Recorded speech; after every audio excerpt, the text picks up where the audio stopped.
Hello, and welcome to Hot Dog and a Handshake Classic Review Series. I am Shane Price, joined by Jayden Ginswater here for Judgment Day 2005, a review of the Cena main evented bloodbath, what actually he had show coming off of Mania from 05. Yep. So this was May 22nd of 05. I watched this on May 23rd, so like 20 years to the day almost, in front of 9,500 people in the Target Center in Minneapolis, Minnesota. Wait, how much? 9,500? I'm seeing 12,000. Are we?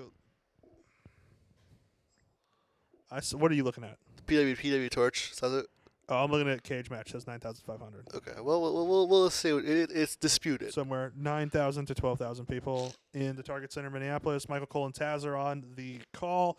Show goes about 2 hours, 32 minutes. And why are we reviewing this? Well, see, this episode is set to release on Friday the 13th. So I thought in the year where we're celebrating John Cena, honestly, we're celebrating him here better on the Hot Dog and Handshake podcast than they are in the WWE. We're going to go with Cena's biggest bloodbath, his best blade job. I want to start with the opening package, though. Well, actually, no, let's start with Heat. Oh, you want to start Sunday Night Heat? Let's go. Yeah. Let's hear some Heat. Akio, Jimmy Yang, took on Lil Guido. Awesome, dude. That's why I wanted to bring it up. That's awesome. Jimmy Wang Yang versus Little Guido. That's great. That's Shanko right there. Mm-hmm. Now the opening package of Judgment Day. So it starts. Eddie Guerrero and Rey Mysterio are going to wrestle on this show. So it starts with some Eddie versus Rey shots. Eddie's holding the mask and stuff like that, right? The build. And then it just cuts right to Kurt Angle saying, "Booker, I want to have sex with your wife." Just hard cut. Booker, I have a vice. Dude. Gutter sluts. He just keeps saying gutter slut, too. It's crazy. Do we want to talk about this right now, or do we want to wait till we get to the Booker match? Let's just get into the shit. Okay. So, Booker T and Kurt Angle are wrestling on this show. Shane, break down the storyline here for me. So, again, it kind of all starts when the Big Show throws Kurt Angle off the balcony a year ago, in this timeline. Okay. He comes back. He's the injured neck. If you ever played Here Comes the Pain, injured neck Kurt Angle comes from that. But now he's back wrestling, and for some fucking reason, he takes an attraction to Charmel. Yes. To the point where he says it straight up. He has a vice. He says it in the most Kurt Angle way. Yeah. Gutter sluts. Yeah, he keeps calling her a gutter slut, which is and then he just feels gross to say. I know, it does, doesn't it? And then he says it. Try it right now at home. Listen, wherever you are, just say gutter slut. See how it feels. If you're at work, who gives a shit? Just say it out loud. Say it loud enough for the guy in the next cubicle to hear you. Say it that we said you could, it'll be okay. Yeah. Yeah, this was just off-putting. It was weird. He said words that I can't pronounce. I can't you can't repeat some of the stuff he said. I'm afraid YouTube might take it down. And just kind of trigger warning for this because it does get into sexual assault territory. And I think we'll get into that more in depth when we get to the match. Yeah. But yeah, I want to put that out there now. I'll remind you before we get there. Kurt Angle is fucked up in this timeline. Yes. So let's go ahead and get to the opening match, though. Joey Mercury, Johnny Nitro with Melina, Eminem take on Charlie Haas and Hardcore Bob Holly for the tag team titles. Okay, second Eminem match. Their first match was beating Eddie and Rey for the tag titles. From what they kind of showed on TV, from what Taz and Michael Cole were making it out to be. That's what they made this out to be, their second match. Because they made it sound like they were randomly thrown together for the Eddie Rey match. I don't know if you can find anything different on that, but that's what they were saying. I don't think I can on that. Because that dog watch go SmackDowns from this time period, which with what Kurt Angle's doing might be worth it. Yeah. Okay. So they teamed in OVW a bunch of times. They had a dark match, a bunch of dark matches, OVW, dark matches, OVW. Yeah. So this is the... Okay, no, it's... They had wrestled more than 2 matches. Okay. Okay. Then They made it sound like it was their second match, but they'd wrestled on SmackDown. Well, This is like the 5th televised match they've had on WWE TV. Charlie Haas and Hardcore Holly is the most like random SmackDown versus Raw. This is team they I put hit together. random twice Mhm. for each person, and I got this. Yeah, I gave it was 2.5. It was a whatever. I gave it 2 1/4. It was an okay. This is an okay opener. Mm-hmm. What do we got here? Well, in the Bimbo, Big Show takes on Carlito with a very interesting manager in the Blueprint, Matt Morgan. We love the elevator here. We love it. So this makes no sense to anyone other than us. Because as some of you may know, Shane and I drive from Lawrence to Topeka to get to the studio here at Sound Peak Studios to record this every week. And on the car ride here today, somehow we got onto this bit about Donald Trump loving random TNA mid-carders. And one of the ones I did was, we love the Blueprint. We love Matt Morgan. A beast of a man. 6'5". Yeah, I don't know why. It's only funny to us, I think. But This podcast is only funny to us, though. Come yeah. on. So that's where we're at with Matt Morgan. The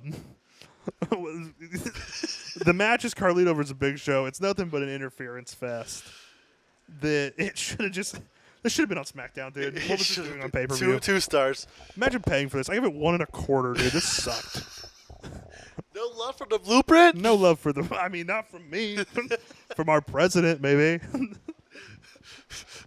I didn't even vote for him. I voted for the president who likes Monty Brown, not Matt Morgan. I voted for Matt Morgan, actually. He's a politician. Yeah. And then, so this is where we get the promo package for Booker versus Kurt. Like the full story package. You mentioned the line, we all have our vices. Mine just happens to be gutter sluts. What a line from Kurt.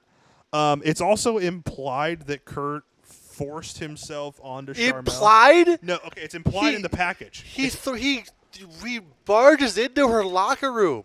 But he slams the door behind him. Yeah. And then you don't see what happens. You see Booker run in after. And so it's implied. And Kurt beats... Actually, I don't think he does. Because Kurt beats the then- shit out of Booker after that. And and then on the actual pay-per-view, Booker's like looking for Kurt to like beat him up, or whatever. And while he's out patrolling the locker room trying to find Kurt, that's when Kurt goes in and you see Kurt actually force himself onto Sharmell, and say some fucked up shit, and then just right into a Paul London match. Just how you like it. Hype for me. No, not just how I like it. No, I don't. I don't like being led into Paul London by that. That was not good. We did get in that. We got a little Funaki cameo, Shannon Moore cameo. But yeah, that was like in Booker, like patrolling the locker room trying to find him. It was but going like, to stop Kurt Angle, Funaki, and Shane Moore. yeah, that's And maybe the definitely- Blueprint. But yeah, we'll get to that in a second. First, Paul London and Chavo, though, dude. For the Cruiserweight title, Paul London and title. Chavo. This was really good. This is a really fun match, too. Paul London Ignore rules. the promo video before this. It's even better. Mm-hmm. I gave it 3 1/4. I give it 3.5.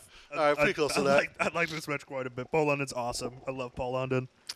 Then we get to the actual Kurt Booker T match. I feel like you're not supposed to enjoy Kurt Angle in this storyline because he is a horrible. Just the worst person? He is the person who's on Law SVU is like the criminal. But it was a good match. Are we? Yeah, we'll get into the match. Are we going to address the parallels between what Kurt Angle's character here and what Vince McMahon was in real life? The guy who was booking this shit. Does Vince McMahon have a vice?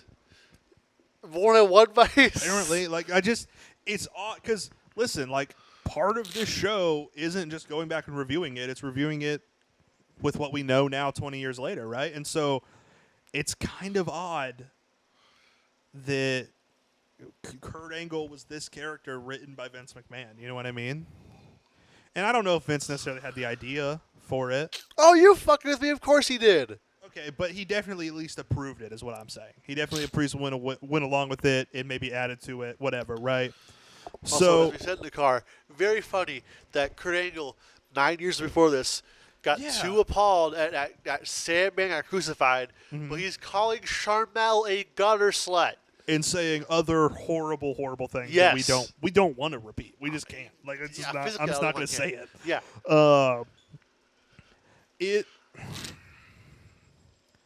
Yeah, but the match, fucking incredible, dude. Great Like this was match. the definition. Great match. So, my note here is definition of a hidden gem, but I understand why it was hidden. You know what I mean?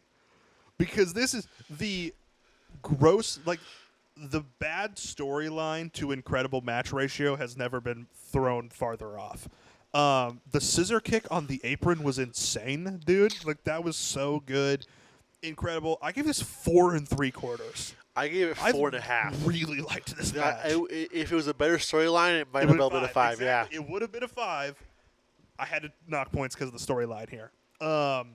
So a 0 out of 5 for the storyline, 4 3/4 out of 5 for the match. Yeah, I'd agree. So, I don't know. Just anything else on Kurt and Booker before we move on? Just horrible storyline. Yeah, the faster we move on, the better for all of us it is. Yep. Our next match, Reno Jordan takes on Heidenreich, fucking out here, looking like a weirdo For the U.S. title. doing the exact same thing that Kurt did to Charmel to Michael Cole. Yeah. For a title this man. Dude, Heidenreich was so weird, but it's so entertaining, dude. I was having such a good time. He picks that kid out of the crowd and says a poem to her, then just lets her watch the match at ringside. The way he's marching around was ridiculous. Like, this was a whatever match, but it was enhanced by the oddity of Heidenreich. Can you believe he became a member of LOD 2005? That's so weird, dude. I give it 3 stars. I had fun. Wow, I gave it 2.5. Though, so I kind of get it. I had fun. This was just like I said. This wasn't necessarily great, but Heidenreich being just a weird oddball was very entertaining. Imagine Heidenreich and Snitsky. I know. We need it. It still happened. They're both alive. Mm-hmm. And then, not for the custody of Dominic. Not yet. Rey versus Eddie in a straight up singles match. Talk about chemistry. Oh, dude. I mean, we've talked about this before. This is like the 4th Rey versus Eddie match we've reviewed. I think so. 2 in WCW and then 2 in 2005. I think so. Yeah. 4-star match, really good. Got schmozzed a bit at the end, but they're building to something greater here, which is the custody of Dominic ladder match.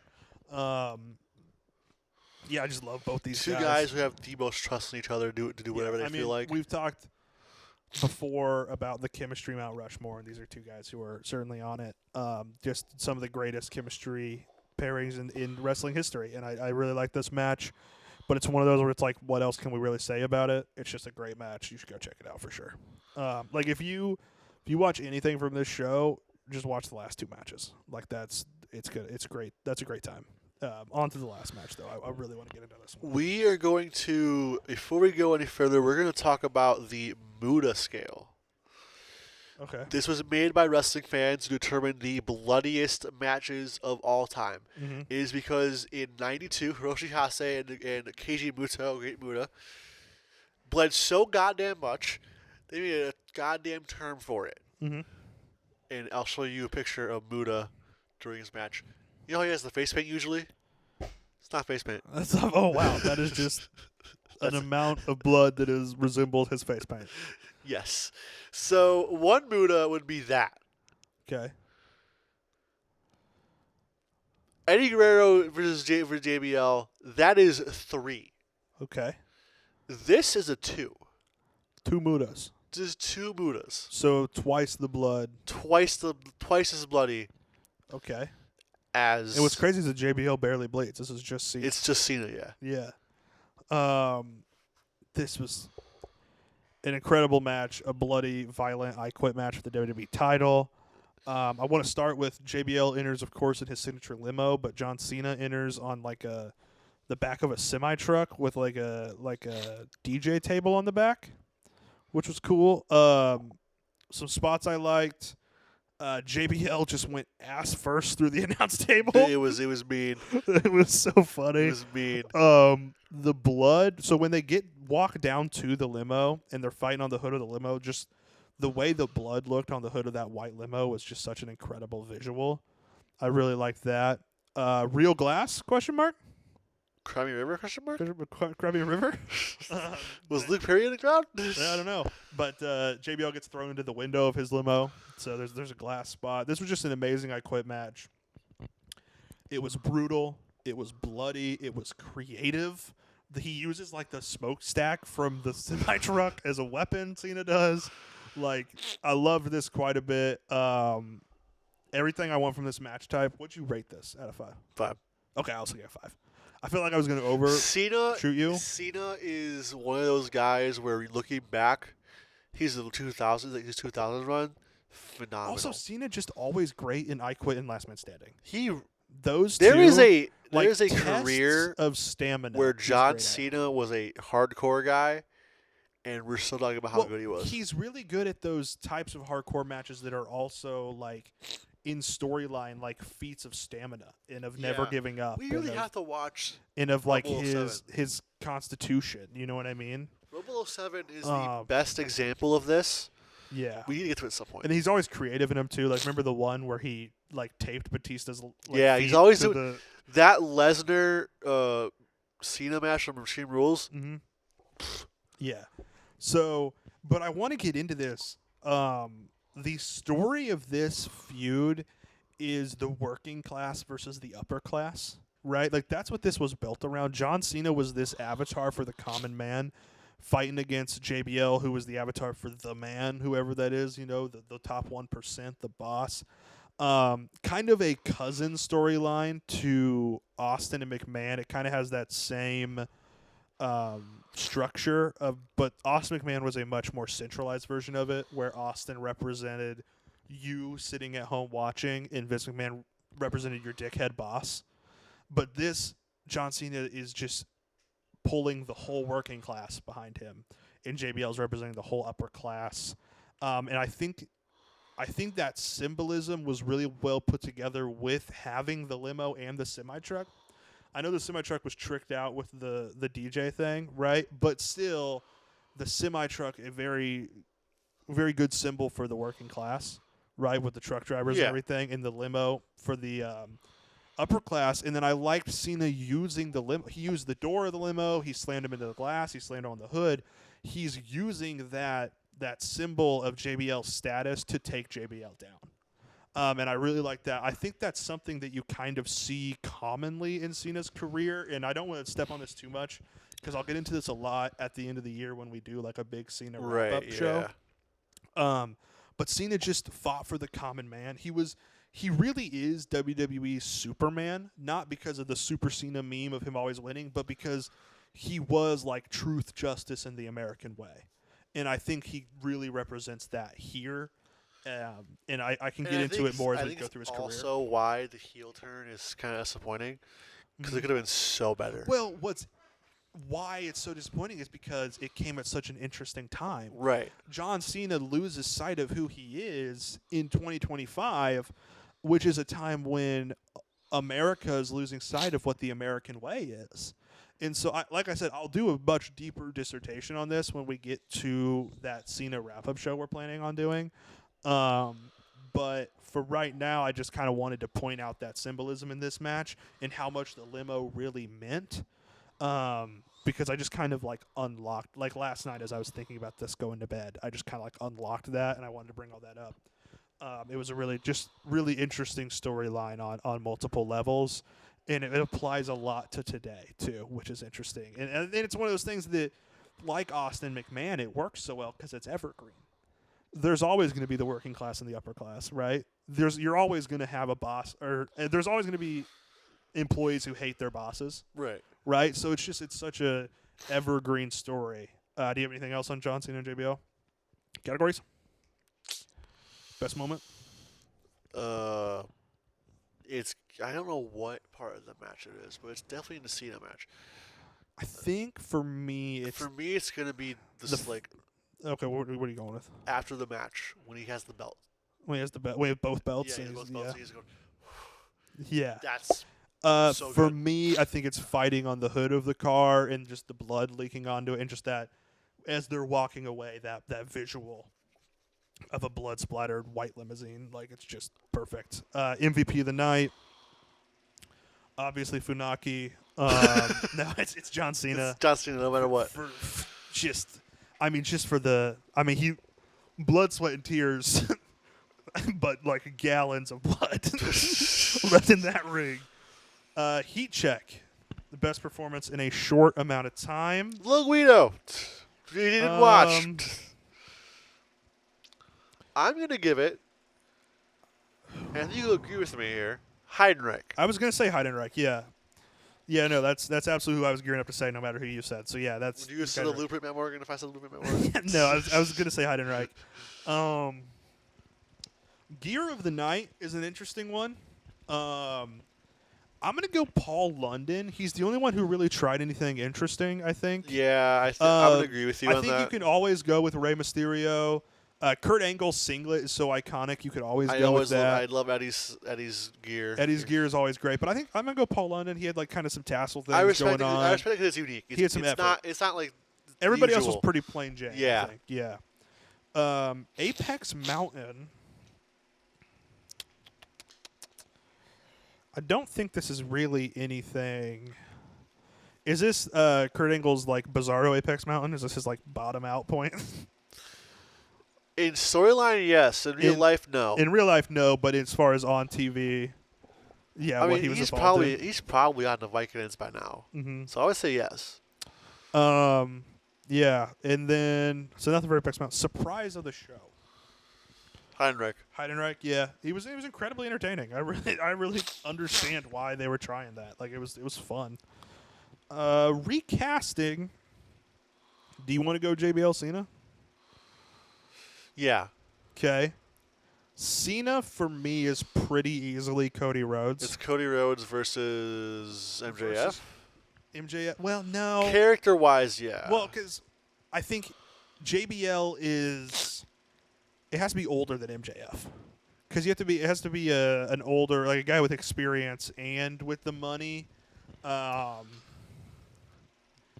DiBiase Jr. Yeah, no, I mean interesting. Cody versus Ted DiBiase Jr. storyline there. Is this kind of what Cody Rock would be if we got it now? Yeah. But if you wanted somebody a little bit more full time than The Rock, who is the big money guy right now? I don't really know if we have that in wrestling right now, do we? Like, there's not like a. I guess it's just The Rock. Yeah, I think it's Cody Rock. If done similarly to this, would be incredible. And Cody would bleed his ass off if you let him. He would definitely match. He might get 2.5 mudas, dude. He might top Cena. Well, there's a 3. There's a 3. There's a 3 out. Is it the highest it's ever gone? Is 3 yes. mudas? Yeah. Best double feature. JBL Eddie. From, was that also a Judgment Day match from the year before? Yeah, I think so. It's from 2004, but you'll know the one. It's the blood. It's the 3. It's the 3. It's the 3. Yeah, yeah. So JBL Eddie, I think, would be the best double feature here. It's the one where he's subservice, right? Yeah. Yeah. Wrestling Criterion Collection. Cena JBL. What about just Cena's blade job? Yeah. I think the match was 5 stars, but I don't think it's a Criterion match.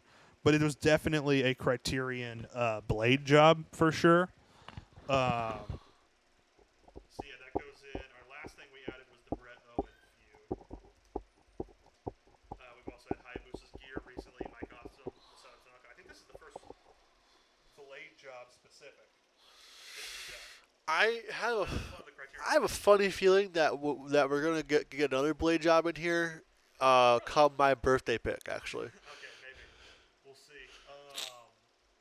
Let me get back. Oh, I think we're just on to Classic Hot Dog, Classic Handshake. Yeah, that's the last thing we got here for tonight. Can't be the Cena match at all. Ray Eddie. Yeah, Ray Eddie. Oh my God, dude, Eddie, Ray again. Ray again. I mean, we both gave it to Ray last week also. That's what I'm saying. Yeah, Ray again, dude. The king of the Classic Hot Dog, Classic Handshake. And let's go ahead and rate this one out of 10. What do you got out of 10 for Judgment? 7.5 again. 7.5. I went with a 6, so I'm just a little behind you, but still pretty good. Yeah, I think that's all. Unless you have any more thoughts, you wanna preview what we have. Up next, we got a show we have been trying to do for at least 2 years, if not more. Ring of Honor Man Up 2007, the Ladder War, the Briscoe Steenerico, Age of the Fall. There's so much on this card. It's a great card. Stay tuned for that, and as always, enjoy wrestling.